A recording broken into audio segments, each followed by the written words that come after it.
먼저 오늘 본문에서 예수님께서 베드로에게 세 번이나 찾아와서 네가 나를 사랑하느냐라고 물으십니다. 이렇게 특별히 베드로를 향하여 예수님께서 찾아오셔서 집요하게 이에게 세 번씩이나 물어보시는 이유는 뭘까요? 가장 먼저 베드로는 오늘 예수님과 조반을 먹으면서 그 마음속에 어떤 죄송함, 그리고 자기가 예수님을 세 번이나 부인하면서 느꼈던 죄책감, 이런 것들이 있을 것입니다. 왜냐하면 그는 자신만만했거든요. 주님, 제가 주님을 배반할 수가 있겠습니까? 어떻게 배반합니까? 말도 안 되는 소리 하지 마세요 하면서 이렇게 호언장담을 했고, 그 말이 끝나기도 전에 예수님께서 네가 오늘날 밤 닭이 울기 전에 세 번이나 나를 부인할 것이다. 아이고 주님, 말도 안 되는 소리 하지 마세요. 제가 어떤 사람인데요? 하고 탁 그 말이 끝나자마자 로마 병정들이 와서 예수님을 잡아갈 때 다 도망가 버리고 이렇게 흩어지게 되는 일이 생겼죠. 그리고 정말 예수님의 말씀처럼 베드로는 세 번이나 예수님을 부인하게 됩니다. 그 몇 시간 됐을까요? 밤에 기도하러 가셨으니까 아침에 이르기 전까지 5시간, 6시간 사이에 세 번이나 주님을 부인하게 된 것이죠. 그래서 오늘 부활하신 예수님을 만났을 때 베드로의 마음은 예수님을 똑바로 쳐다보지 못하고 예수님의 얼굴을 마주치지 못하고 늘 이렇게 죄송한 마음 한켠으로 주님의 오신 것이 너무나 기뻤지만 떳떳하지 못한 마음으로 이렇게 쭈뼛쭈뼛 주님을 대했을 것입니다. 그래서 예수님은 그 마음을 아셨을 거예요. 그 마음에 이 사람이 아직도 나에게 어떤 해결받지 못한 것, 죄송한 마음들, 이런 것들이 개인적으로 베드로가 있었기 때문에 예수님이 친히 이 베드로를 불러서 세 번 부인한 것을 세 번 고백하도록 이렇게 그에게 선포하고, 또 그가 그 자신의 있는 연약함을 발견하고 인정하고 고백하도록, 사랑한다라는 고백을 외치도록 그에게 권면해 주시는 모습이 너무너무 주님의 그 섬세함과 그 내면에 있는 깊은 아픔까지도 이렇게 터치해 주시면서 회복시키시는 모습을 보게 됩니다. 그러나 오늘 본문에서 중요한 것은 무엇이냐면, 예수님께서 베드로에게 네가 나를 사랑하느냐 하면서 네 주님, 제가 사랑합니다. 너가 정말 나를 사랑하느냐? 네 주님, 정말 사랑하죠. 너 진짜 나 사랑하느냐? 네, 정말 사랑합니다. 이 사랑의 고백만을 받기를 원하신 것이 아닙니다. 그 이후의 말씀 무엇이죠? 네가 나를 정말 사랑하느냐? 네, 그렇습니다. 그렇다면 나의 양을 치라. 나의 양을 먹이라.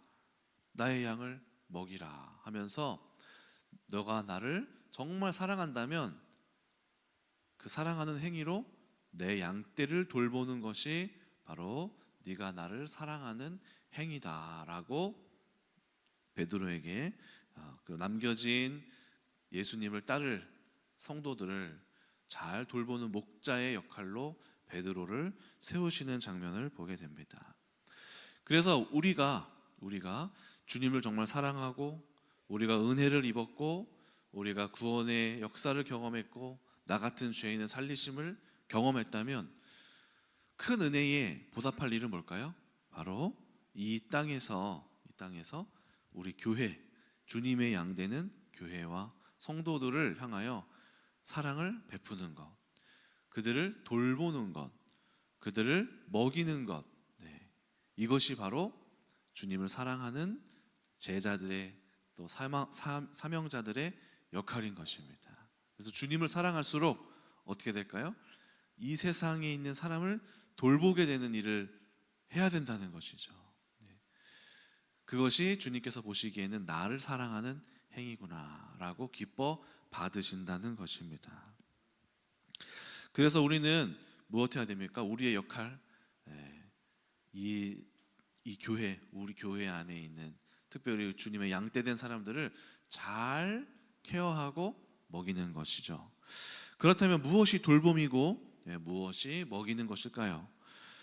저는 먼저 첫 번째로 목자의 그 역할, 어떤 돌봄인지 첫 번째로 나눠본다면요, 먼저 목자의 역할은 바로 우는 사자같이 달려드는 이 악한 사단의 권세로부터 돌보는 것이, 방어하고 이제 막아주는 것, 위협으로부터 막아주는 것이 바로 돌봄이다. 여러분, 목자들이 양떼를 가지고 초원으로 가서 먹이를 딱 주러 가면요, 이 목자들은 그냥 편안하게 먹이는 것이 아닙니다. 뭐 할까요? 울타리를 치고 경계를 씁니다. 경계. 왜 그렇죠? 이 양떼를 노리는 자들이 있기 때문이죠. 그래서 다윗이 어땠습니까? 다윗은 훌륭한 목자라고 했는데, 그가 훌륭한 목자인 이유는 바로 사자와 곰과 이리로부터 지켜냈기 때문입니다. 이 양떼들은 여러 가지 공격을 받고 있습니다. 특히 우리 성도들도 사단의 권세가 우는 사자같이 어떻게 하면 저걸 잡아먹을까 하고 침묵 가운데 성도들의 영혼을 공격할 틈을 보고 있다는 사실을 기억해야 합니다. 얼마나 많은 성도님들이 이 땅에서의 삶이 고통 가운데 있습니까? 많은 어려움과 이제 아픔들이 있죠. 어떤 분들은 이 가난함, 이 경제적인 고통을 경험한 분들 어떻습니까? 너무나 삶이 힘들고 이 돈 이거 하나 때문에 가정이 갈등이 오고 삶이 너무나 고통스럽고, 또 이 후대들은 또 어떻게 되나요? 그 돈, 가난함에 시달린 후대들은요, 돈에 집착하게 돼요. 돈. 오직 이 돈이 너무나 마음에 한탄이 되어서 돈만 바라보고, 돈이 나의 모든 것이 완전히 꽂혀버려서 여기 안에 이제 막 몰입하게 돼버리는 사단의 역사가 그 성도님 가정 안에 가득하게 심겨져서 여기에 완전 매몰돼서 오직 돈으로 구원받으려고 하는, 교회 다니면서 영혼의 구원을 받았어도 돈에 큰 관심이 많고 돈에 완전히 이것 하나님보다 더 우상시 되어 버리는, 그게 이제 사단에게 잡힌 바 된 거죠. 또 어떻습니까? 어떤 분들은 관계에 큰 타격을 입으신 분들, 사단의 공격, 우는 사자같이 공격하는 이 돌봄, 이 공격을 받은 성도는 어떻습니까? 어떤 이 관계에 큰 아픔을 경험하면요, 관계에 집착하게 됩니다. 사랑에 집착하게 되고, 다른 것으로 어떤 것을 채우려고 하고, 이것에 막 사람들을 만나고, 또 내가 인정받아야 되고, 내가 이 사람들한테 칭송받아야 되고, 나의 위치가 이 사람들에게 어떻지 하면서 거기에 깊은 신경을 쓰면서 이 생활을 하게 되는 것이죠. 또 어떤 사람들은 어떻습니까? 큰 실패를 경험했어요. 또는 큰 어떤 어떤 장점이 특별히 없어요. 그럼 어떻습니까? 낮은 자존감으로 인해서 완전 모든 것이 다 자신을 공격하는 말, 어떤 불친절 하나만 경험하더라도 모든 나의 인격을 다 이렇게 공격하는 것처럼 느끼면서 발끈하고 막 이렇게 저항하고, 이런 낮은 자존감. 또 어떤 사람들은 이 성품의 문제로 인하여서 이 성품에 따라서 막 분노, 또 막 이렇게 예민하게 반응하고, 또 저도 이제 청년부를 사역하다 보면 세상 가운데 많은 이런 어떤 생각, 사상에서 사단으로부터 노출돼서 공격받는 사람들 많습니다. 동성애, 또 무지함, 또 어리석음, 분별하지 못해서 막, 저도 이제 뭐 가끔씩 보면은 대학교마다 뭐 사이비 종교 많잖아요. 거기에 난 왜 빠지는지를 모르겠어요. 그런데 연세대, 고려대, 서울대 똑똑한 애들이 다 거기 다 들어가요. 신천지 얼마나 명문대생들이 많은 줄 아시나요? 자기들의 머리를 믿고 내 판단은 틀리지 않아. 내가 틀릴 리가 있겠어? 저 사람이 성경을 저렇게 해석해 주는데 내 논리로 이해가 되네 하면서 그 혼미한 영으로 그 논리를 사로잡으니까 똑똑한 사람들 내 논리가 내가 틀릴 리가 있어? 하면서 그 명문대생들이 다 빠져나가서 거기 신천지에서 누리고 있잖아요. 얼마나 많은 청년들 세상에 있는 논리에 빠져서 여기 안에서 허우적거리고 있지 않습니까? 또 저 TV 프로그램만 봐도 그래요. 뭐 이혼 숙녀 캠프, 뭐 금쪽이 이런 것만 봐더라도 뭐 저런 말도 안 되는 삶을 살고 있냐? 라는 것을 보게 됩니다. 정말 말도 안 된다. 그러니까 돌봄이라는 것이 무엇입니까? 돌봄이란 사단이 틈타서 그 가정과 그 개인을 붙잡고 있고 휘두르고 있는 그 모든 공격으로부터 성도를 보호하고 그 성도를 일깨워주고 그 공격을 떠나가게 하고 그런 영적인 구원, 삶의 구원을 그 사단의 세력으로부터 건져내는 것이 바로 돌봄의 시작인 것입니다. 그래서 베드로에게 맡긴 것이 바로 이런 구원함, 그 환경, 사단의 잡힌받은 곳으로부터의 구원함, 살려냄, 또 그 악한 세력으로부터 떠나보내게 하는 이런 역사들을 돌봄인 것이죠. 그렇다면 무엇이 또 돌봄입니까? 바로 말씀으로 먹이는 것이 돌봄이죠.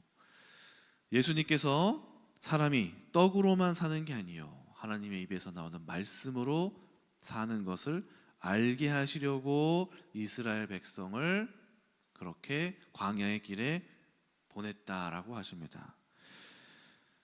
우리 영혼의 양식은 우리는 이 세상에서 잘 살고 또 경제적으로 부유하고 풍요하고 행복하면 되겠지라고 생각하는데 그 행복이 쉽게 찾아오지 않습니다.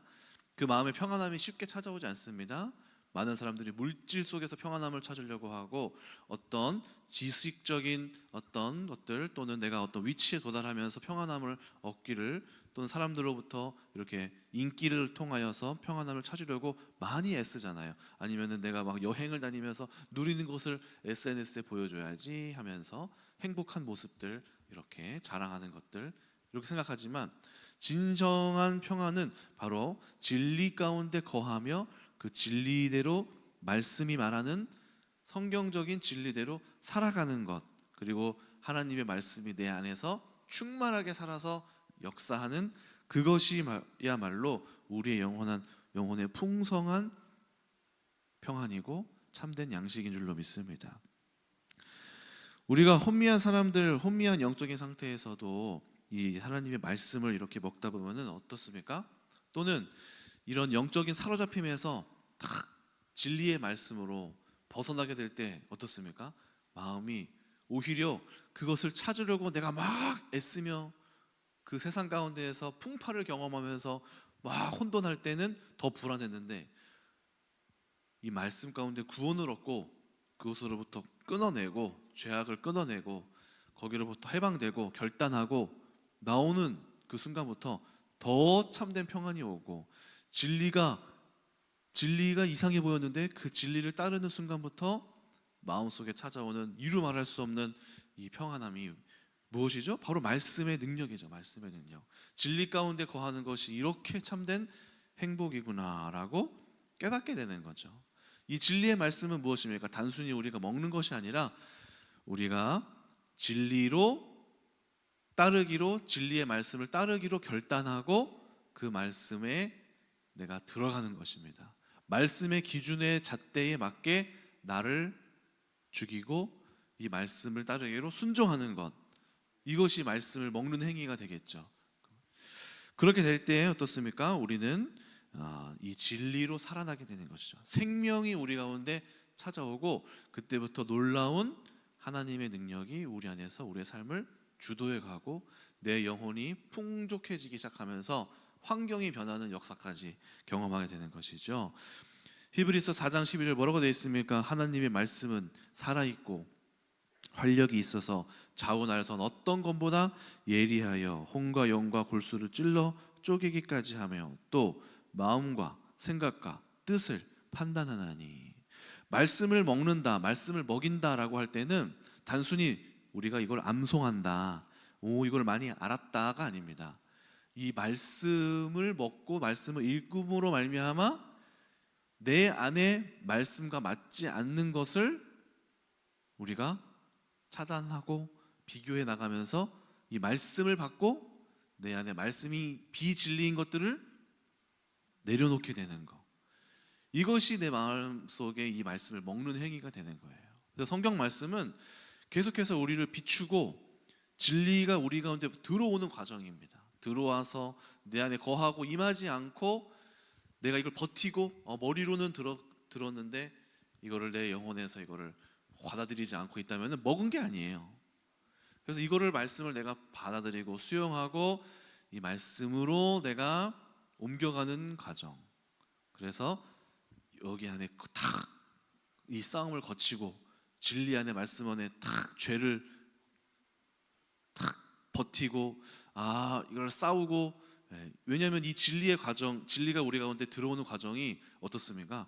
엄청난 싸움이에요. 싸움, 갈등이고 싸움이고 저항이고 내 안에 이 어떤 욕심, 내 자아, 내가 지금까지 버티면서 살아왔던 몇 10년 이상, 20년 이상, 어쩌면 평생을 이거를 이 사단에게 붙들림 받으면서 살아왔던 이 삶을 말씀과 싸우려고 하니까 얼마나 거부 반응이 일어나겠어요. 그렇죠? 거부하고 저항하고 막 분노하고 온갖 신경질을 다 내고 막 요동하면서 진리를 이제 거부를 하는 거죠. 그러나 이 말씀이 이기게 되는 순간 막 거부를 하다가 결국 말씀 앞에 항복하게 되면은 이게 내가 항복하는 것 같지만 놀라운 평안과 놀라운 축복이 탁 들어오게 되면서 육신에 거하였던 그 삶을 오히려 이것을 내가 이걸 진리로 갖고 살아가겠다라는 것이 오히려 탁 자유롭게 놓아지면서 그리스도께서 우리를 이끌어 가시는 참된 진리 가운데로 이렇게 탁 들어가게 되는 거죠. 그래서 이 싸움이 얼마나 격렬한지 모릅니다. 그래서 그렇게 이런 싸움이 되는 가운데에 말씀이 탁 우리 가운데 거하게 될 때 어떻게 됩니까? 바로 그때 비로소 이 진리의 말씀이 얼마나 우리를 풍성하고 풍족하게 하는지를 딱 느끼게 되는 거죠. 이것이 하나님께서 우리를 목자를 통하여 우리에게 꼴을 먹이시고 돌보게 하시고 먹이고 양을 치라 했습니다. 치라는 뭐 때리라는 말은 아니고 케어한다는 것이지만 이 케어 속에는 사단의 공격으로부터 방어해내는 거, 그리고 이미 어떤 상처를 입은 양떼 또는 어떠한 잘못된 습관을 갖고 있는 양떼에게 좋은 것을 가르치고 그것을 씻겨내고 또 교정시키는 일, 이것이 또 케어하는 일이 되는 것입니다.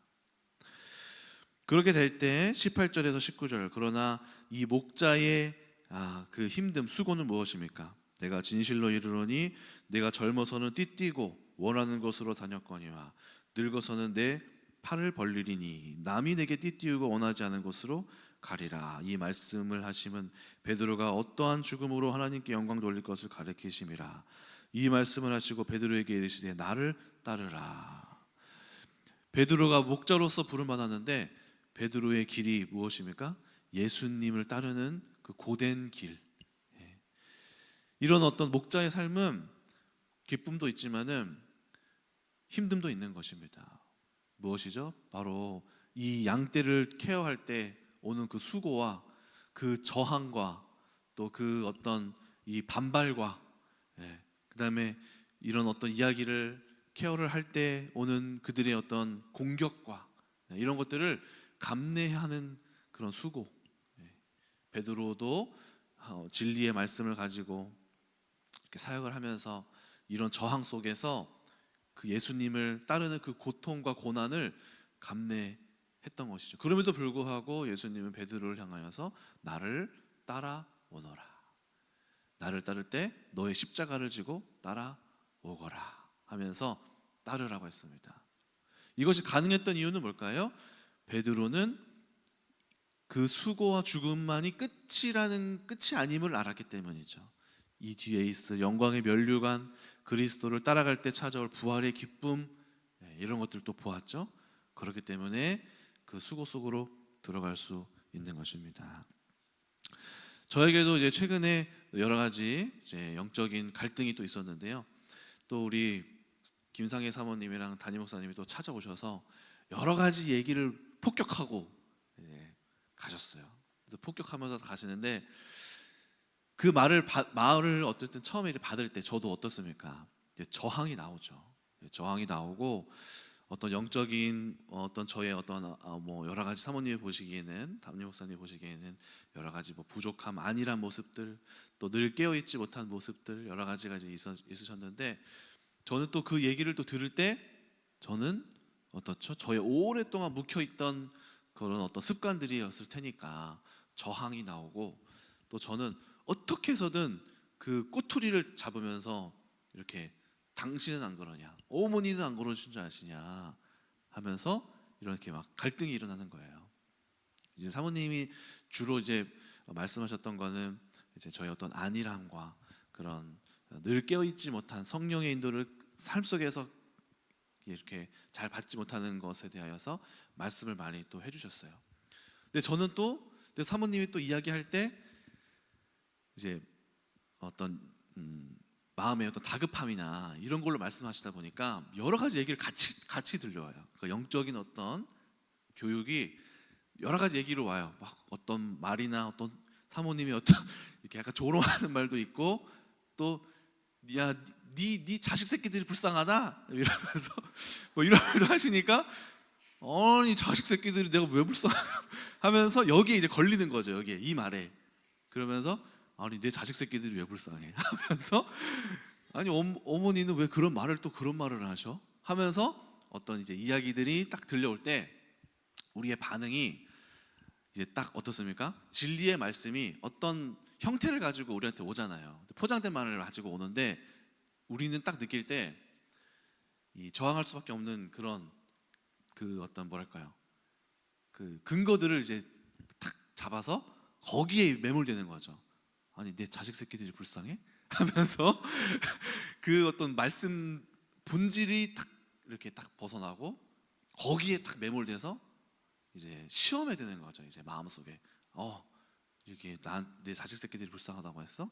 아니면은 그 외에 또 어떤 포인트를 또 잘못 잡으시면서 막 공격한 게 있어요. 그거 아닌데? 그거 잘못했는데? 그거 제대로 뭐 알지도 못하면서 그거 갖고 얘기하네?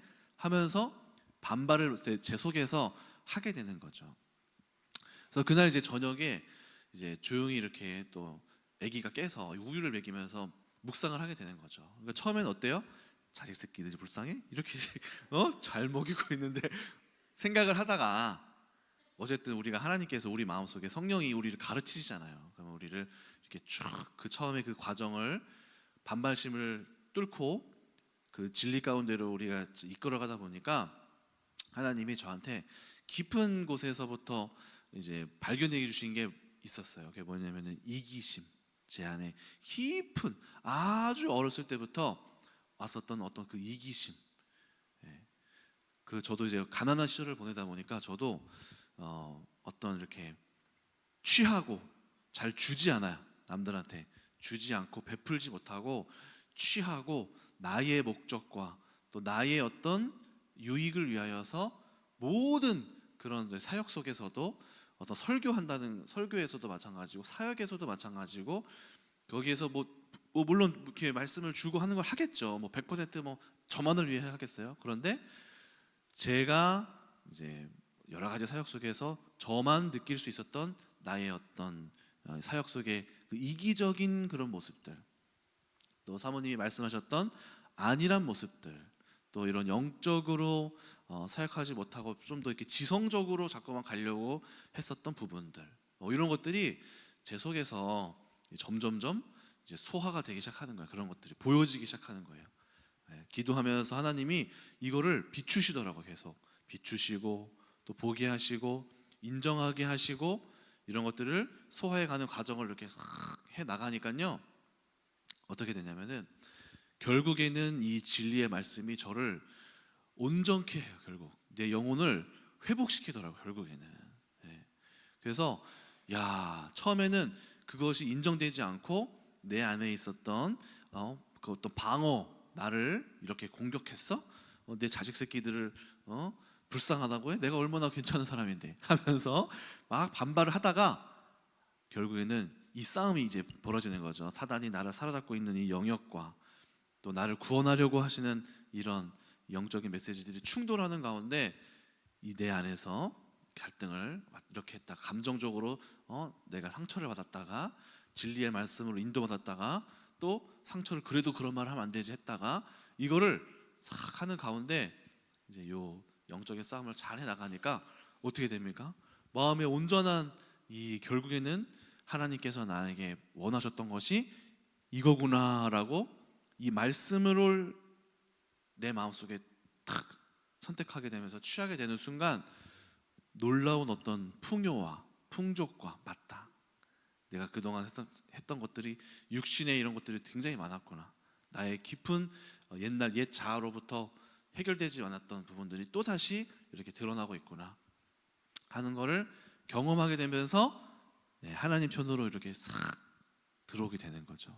그러니까 이제 자식 새끼들 네 자식 불쌍하다라는 말이 그게 상처가 아니에요. 안 되더라고. 이게 이 말이 맞아요. 만약에 제가 이걸 못 깨달았으면은 자식 새끼들이 불쌍했을 거야 진짜. 이것도 못 깨달은 부모 밑에서 이거를 자라고 있으면 얼마나 불쌍하겠어요. 그 말이 오히려 맞다 그 말이 맞다 이렇게 되더라고. 그러니까 이렇게 우리 가운데에 이런 돌봄, 주님께서 우리 교회에게 또 주신 돌봄과 먹이고 입히고 양을 치고 하는 이것들이 엄청난 싸움인 거예요. 영적 싸움. 그래서 그것들을 우리가 해 나가야겠죠. 네. 그래서 우리 특별히 우리 양떼 우리 말씀을 또 들을 때가 있잖아요. 우리가 또 칠 때도 있지만은 또 양으로서 들을 때가 있잖아요. 그때 우리가 어떻게 해야 됩니까? 우리의 어떤 우리를 향한 교훈과 이 말씀들을 어떻게 받느냐, 이 갈등 속에서 우리가 인정하고 그 어떤 말에 속지 마세요. 설령 네 자식 새끼들이 불쌍하다라는 상처 주는 말을 할지라도 거기 안에 매이면 안 돼요. 거기 안에 그것을 뚫고 내시고 그 안에 성령께서 무슨 말씀을 하시는지를 그렇게 딱 걷어내고 그건 됐다 쳐. 그럼 저 사람 문제라고 일단 쳐. 그러나 내 안에 하나님이 하시는 말씀은 정말 뭘까를 그 본질을 딱 들어가야 돼. 그래서 하나님께서 우리에게 스승되어줘서 막 그 말씀을 하신단 말이에요. 거기에 못 들어간 사람들은 그 말에 다 걸리는 거야. 그 말. 아니면 지금 나를 지적한 그것에 기분 나빠서 다 분노하고 뭐 나를 이렇게 뭐 했어? 나를 이렇게 여겼어? 어떤 분은 돈에 빠져서 막 하거나 아니면 나를 이렇게 무시했어? 인정받음에 대해서 확 분노하고 거기서 끝나버리면 육신으로 가겠다는 거예요. 그래서 하나님께서 우리를 교훈하실 때 이 말씀이 영과 혼과 골수를 찔러 쪼개기까지 하실 때 그 마음과 여러분의 생각과 마음과 뜻을 판단하실 그때에 여러분들이 죽을 것인가 살할 것인가 막 버틸 것인가 여기에서 하나님께로 가느냐 육신이 사느냐 육신을 버티느냐 영이 사느냐 여기에 이제 갈림길이 있는 겁니다.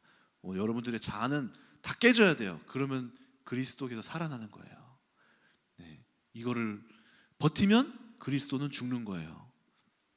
오늘 그렇게 하나님의 말씀으로 돌봄 받으시는 여러분 되시길 주님의 이름으로 축원합니다. 기도하겠습니다.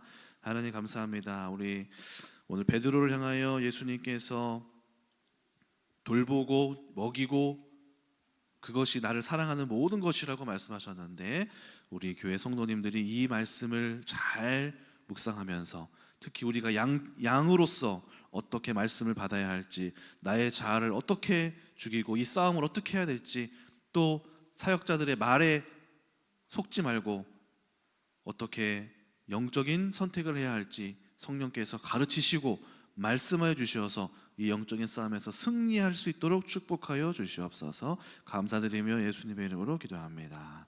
아멘. 4분 오버 됐으니까 4,000원 교육자회로 이제 회비 내시 바랍니다. 과태료 4,000원이죠. 여러분 목회를 하다 보면요, 별일 다 있습니다. 그렇죠? 말도 안 되고 영적 문제 많고 많아요. 근데 그런 것들을 이제요 하나하나 다 수습하다 보면요, 제가요 제명이 못 살아. 온전한 사람이 없다니까. 여러분 가운데서도 좀 이상하고 야리꾸리한 게 많다고. 근데 우리 사모가 저희 대리전을 하는 거야. 우리 사모가 대리전으로. 그러니까 사모의 모든 사역의 모든 어떤 부분들은 나의 의중이 많아. 내가 하면은 체면이 나는 구겨져. 무슨 말 알겠어요? 목사님이 막 어떤 부분을 막 그냥 수습하면요, 리더니까 시험 들어. 근데 우리 사모님이 대리전으로 살짝 건드려주는 거라고. 무슨 얘기 아시겠죠? 그러니까 우리 김상희 사모의 어떤 속에 막 골아타진 거, 사실은 저건 이상한 사람들, 뭔가 영적으로 뭔가 있고 말도 안 되는 사람이 많거든요. 그런 거를 갖다가 내가 다 일일이 이렇게 들이대면요, 체면이 구겨진다고. 무슨 얘기냐면은 나한테 시험 들면 교회 떠나간다 금방. 그래서 우리 사모님이 건드려 주는 거예요. 그러니까 나는 뭐 합니까? 여전히 한번 모른 척하면서 할렐루야 한번 가는 거야. 이해하셨어요? 왜냐면 나랑 안 걸리면 되거든, 최종적으로. 근데 우리 사모한테 걸리면 바보야. 우리 사모님은요 막 이렇게 사역을 해서 막 뭐랄까 쑤셔 파가지고 그냥 고쳐버리는 거라는 거죠. 그런 것들을 잘 해야 되는데, 만약에 사모님이 없으면요, 별 골마 터져가지고 염증, 뭐 바이러스, 세균이 막 속에서 꽉 균이 자라갔다가 나중에 커버리면서 교회 무너지는 거예요. 세력이. 그걸 갖다가 팍팍 파버리든가 그냥. 그게 목회예요. 어떤 목사님은 사모님이 그걸 못해요. 장로님이, 그분이 한 몇천 명 되는데 교인이, 장로님이 속을 엄청 썩였대요. 아주 속을 하도 이상해 가지고, 야 이 장로들 나와. 목사님이 맞짱을 떠가지고 다 쫓아버렸대. 근데 교회가 깨졌대. 그런 거예요. 이해하시지 무슨 말인지? 별 사람 다 있습니다. 그런 것을 사역 속에서는 이리 파고 수술파고 하는 거 정상이 아니라니까. 우리가 겉으로 잠잠한 것 같아서, 잘 믿음 있는 것 같아도 치유가 안 된단 말이에요. 자, 이런 것들 때문에 여러분이 기도하셔서 여러분이 잘 소화하고 이기고, 찔릴 때 잘 파내고, 가시로 팍 찔릴 때 깨닫고 승리하시는 여러분 되기 바랍니다. 이게 안 되면 교회 무너집니다. 기도합시다. 살아계신 아버지 하나님, 은혜와 사랑을 감사합니다. 사람들이 이제 얼마나 많은 문제가 있고, 치유가 안 된 종교성도 있고, 그리고 야리꾸리한 것도 있고, 말도 안 되는 사람도 많고, 상식적이지 않은 사람도 많고, 이기적이고, 오늘날 자기 이익에 안 맞으면 도망가 버리고, 틀어지고, 뛰쳐나가고, 이런 것들이 교회의 성도들이 많습니다. 근데 오늘 이런 부분들을 우리가 잘 알고 치유해 나가고 상담하고 신방하고 고쳐나가는 것인데, 때로는 우리가 막 가시를 찌르고 칼로 도벼 팔아야 되고 수술을 해야 됩니다. 지혜롭게 잘해야 됩니다. 오늘 시간 우리 모두가 자신의 영적 문제를 잘 진단하여서 스스로 잘 설 수 있는 우리 모두가 되어 하시고 늘 깨어있게 하여 주시옵소서. 오늘도 귀한 예물 드림을 감사드리며 오늘 예물 드린 정도를 축복하여 주시옵소서. 오늘 수요예배 엘리오라 워십팀 예배입니다. 아버지 기대가 됩니다. 아버지, 우리 교회 최고로 뛰어난 우리 청소년 워십팀이 이제 발굴되어지고 키워져서 대회에도 나갈 만큼의 뛰어난 그런 놀라운 것으로 기대합니다. 주여, 하나님께서 은혜 베풀어 주시고 오늘 헌신 예배 잘 드리게 하여 주시옵소서. 4월달과 5월달에 행사가 또 많이 깔려 있습니다. 5월달에 결혼식도 있고요, 아버지 또 이제 풋살 대회도 있고요, 여러 가지 행사 많은데 모든 일정들을 잘 소화하도록 도와주옵소서. 감사드리며 예수님의 이름으로 기도하옵나이다. 아멘. 하늘의